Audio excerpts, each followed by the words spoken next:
আসসালামু আলাইকুম। আশা করি সবাই ভালো আছেন। আলহামদুলিল্লাহ আমিও ভালো আছি। ভিডিও শুরুতে সবাইকে জানাচ্ছি রামাদান মোবারক। আজকে আপনাদের জন্য নিয়ে এলাম মুচমুচে ক্রিস্পি পেঁয়াজু রেসিপি, আর সাথে থাকছে পেঁয়াজু সংরক্ষণের টিপস। ভিডিওর শেষের দিকে আপনারা 4টি ভিন্ন পদ্ধতিতে কিভাবে পেঁয়াজু সংরক্ষণ করা যায় সেই টিপস পেয়ে যাবেন।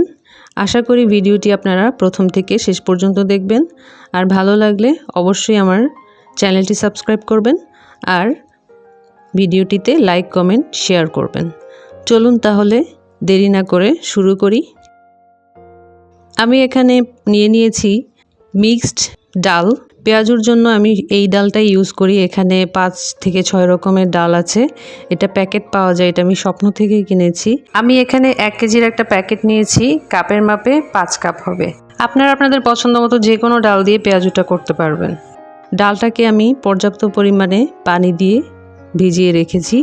2 ঘন্টা ভিজিয়ে রাখলেই এটা যথেষ্ট। তারপর আমি সাদা পানিটা চলে যাওয়া পর্যন্ত ভালোভাবে ধুয়ে এটাকে পানি ঝরিয়ে নিয়েছি। পানিটা কিন্তু অবশ্যই ঝরিয়ে ফেলতে হবে। আর এটাকে আমি এখন ব্লেন্ড করে নিব। কোনো রকম পানি দেওয়া ছাড়াই আমি এটাকে ব্লেন্ড করে নিব। ব্লেন্ড করার সময় অবশ্যই আপনারা খেয়াল করবেন এটা যাতে ফাইন পেস্ট হয়ে না যায়। কিছু ডাল পেস্ট হবে, কিছু ডাল আধা ভাঙা হবে, আর কিছু ডাল আস্তই থাকবে। ঠিক এই রকমভাবে এটা করবেন। আপনারা চাইলে এভাবে পাটায়ও পিষে নিতে পারেন।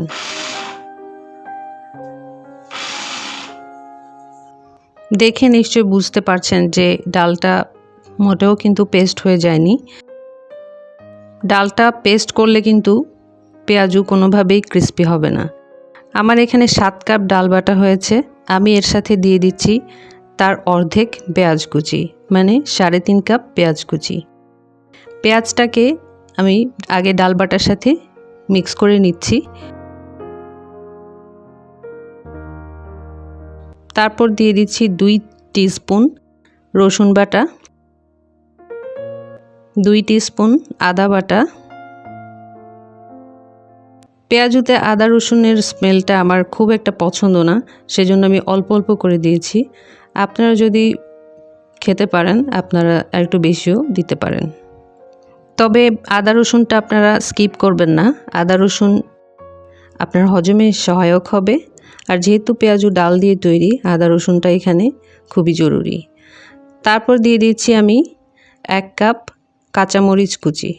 পেঁয়াজের 3 ভাগের 1 ভাগ দিয়ে দিব কাঁচামরিচ কুচি। কাঁচামরিচটা আমার অনেক ঝাল, সেজন্য আমি 1 কাপই দিচ্ছি। তারপর দিয়ে দিচ্ছি 1 টিস্পুন হলুদ গুঁড়ো আর পরিমাণ মতো লবণ। লবণটা আমি এখন অল্প করে দিয়েছি, পরবর্তীতে চেক করে আমি আবার একটু দিয়ে দিব। তারপর মেখে নিচ্ছি ভালো করে।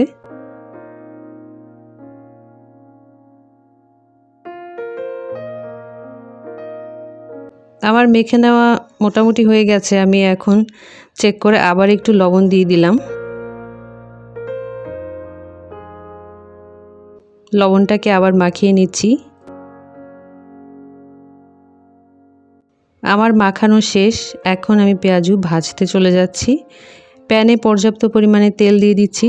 তেলটা এমনভাবে দিতে হবে যাতে পেঁয়াজুটা অন্তত অর্ধেক ডুবে থাকে, আর চুলার আঁচটা মিডিয়ামে থাকবে।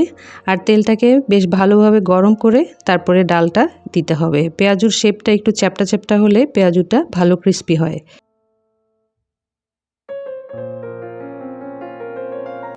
এক পাশ যখন ভালোভাবে হয়ে যাবে তারপর আমি এটাকে উল্টে দিচ্ছি।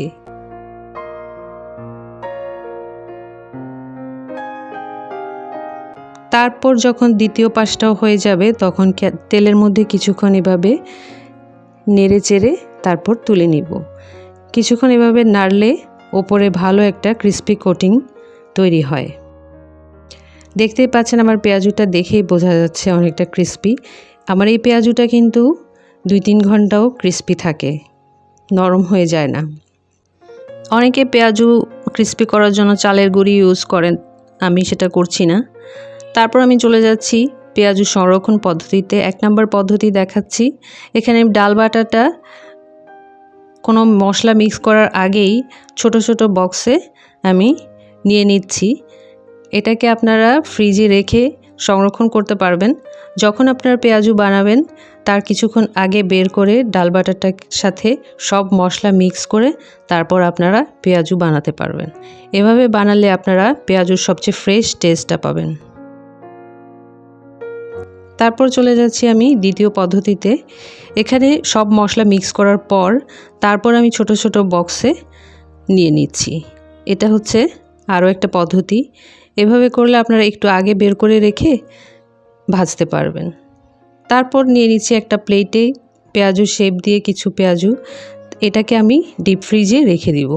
ডিপ ফ্রিজে 3-4 ঘন্টা রেখে দিলে এটা শক্ত হয়ে যাবে, আর তখন এই শক্ত পেঁয়াজুগুলো একটা বক্সে নিয়ে আপনারা সংরক্ষণ করতে পারবেন।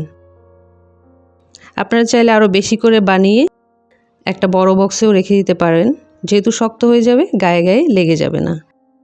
জাস্ট ইফতারের আগে বের করে ভেজে নিলেই হয়ে গেল। এভাবে করলে আপনার সময় অনেকটাই বেঁচে যাবে। তারপর চলে যাচ্ছি আমি চতুর্থ পদ্ধতিতে। এই পদ্ধতিতে আমি কিছু পেঁয়াজু তেলে 2 মিনিট করে প্রতিটা পাশ ভেজে নিচ্ছি। একদমই পুরোপুরি ভাজতে যাবেন না, জাস্ট 2 মিনিট করে প্রতিটা পাশ ভেজে তুলে নিলেই হবে। তারপর এটাকে ঠান্ডা করে এয়ারটাইট বক্সে ভরে নিলেই সংরক্ষণের জন্য তৈরি। এই পদ্ধতিটা হচ্ছে পেঁয়াজু সংরক্ষণের সবচেয়ে সহজ পদ্ধতি। এভাবে করলে আপনার সময় সবচেয়ে বেশি সেভ হবে। জাস্ট ইফতারের আগে বের করে তেলে আরও 2 মিনিট করে ভেজে নিলেই পেঁয়াজু রেডি হয়ে যাবে। তো দেখলেন তো আমার আজকের পেঁয়াজুর রেসিপিটি কত সহজে আমি ক্রিস্পি পেঁয়াজু বানিয়ে ফেললাম। এক্সট্রা কোনো কিছুই আমি কিন্তু ইউজ করিনি। আর সংরক্ষণের যে পদ্ধতিগুলো দেখিয়েছি আশা করি এগুলো আপনাদের অনেক কাজে লাগবে। এই পদ্ধতিগুলোর মধ্যে সবচেয়ে ফ্রেশ টেস্ট আপনি যে পদ্ধতিটাতে পাবেন সেটা হচ্ছে প্রথম যে পদ্ধতিটা আমি দেখিয়েছিলাম সেটা। আমি পার্সোনালি ওইটা পছন্দ করি, তবে আমি নিজে সংরক্ষণ করি সেকেন্ড যে পদ্ধতিটা আমি দেখিয়েছিলাম সেভাবে। তো আশা করি আমার আজকের এই ভিডিও আপনাদের অনেক কাজে লাগবে আর আপনাদের অনেক ভালো লেগেছে। পরবর্তী ভিডিও দেখার আমন্ত্রণ জানিয়ে আজকের মতো বিদায় নিচ্ছি। আল্লাহ হাফেজ।